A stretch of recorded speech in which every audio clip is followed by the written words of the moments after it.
माझी कविता अशी आहे, बापाची करंगळी असं तिला नाव दिलेलं आहे. आणि ही कविता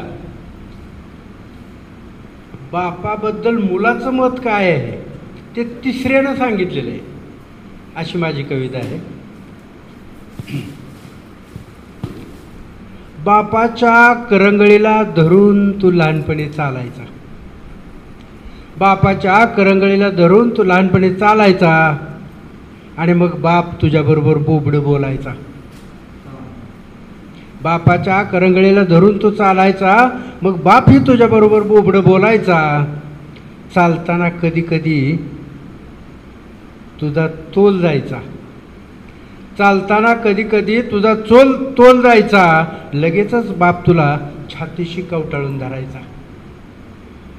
चालताना कधी तुझा तोल जायचा, लगेचच बाप तुला छातीशी कवटाळून धरायचा.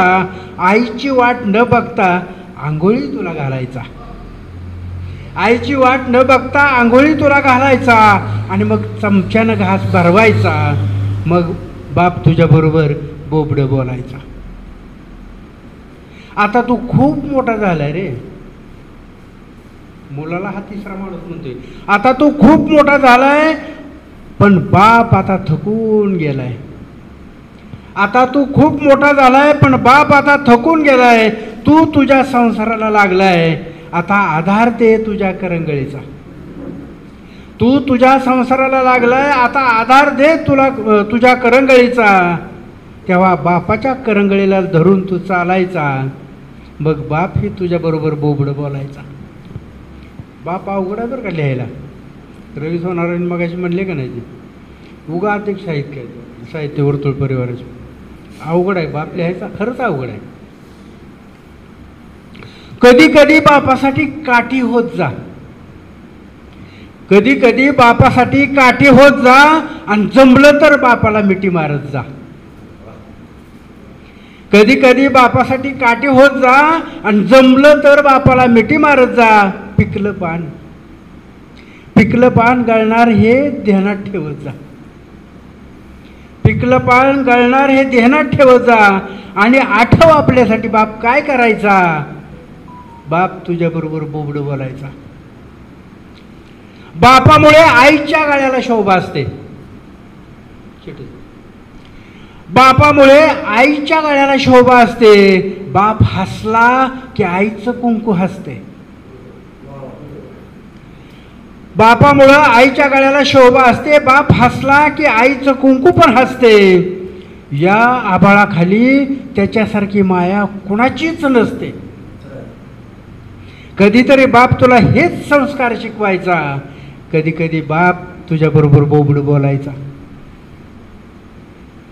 आज सगळ्यात वाईट काम तू केलं र, आज सगळ्यात वाईट काम तू केलं र. आश्रमात बापाला कशासाठी नेलं र. आज सगळ्यात वाईट काम तू केलं र, आश्रमात बापाला कशासाठी नेलं र. अरे या घरात त्याचं सगळं आयुष्य गेलं, अरे या घरात त्याचं सगळं आयुष्य गेलं. तुझा मास्तर शाळेत तुला हेच शिकवायचा. अरे तुझा बाप करंगळीला धरून चालायचा, मग बाप तुझ्याबरोबर बोबडे बोलायचा.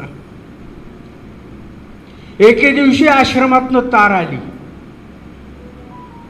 एके दिवशी आश्रमातनं तार आली, आणि बाप नावाची ज्योत मालवली. एके दिवशी आश्रमातनं तार आली, बाप नावाची ज्योत मालवली. पोरानं घरीच बोंब ठोकली, म्हणला बापाचा हात मला बघायचा. अरे काय करायचं, बाप तुझ्याबरोबर बोबडं बोलायचं. सगळ्यांनी मिळून बापाची चिता रचली, सगळ्यांनी मिळून बापाची चिता रचली. बापाचा हात बाहेर झाला,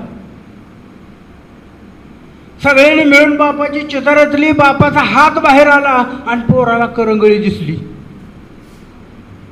सगळ्यांनी मिळून बापाची चिता रचली, बापाचा हात बाहेर आला, पोराला करंगळी दिसली.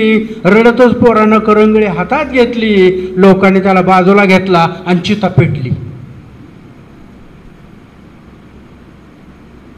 बाप आता त्याला कधीच नाही दिसायचा, पण आठव त्याच करंगळीला धरून तू चालायचा आणि मग बाप तुझ्याबरोबर बोबडं बोलायचा. धन्यवाद.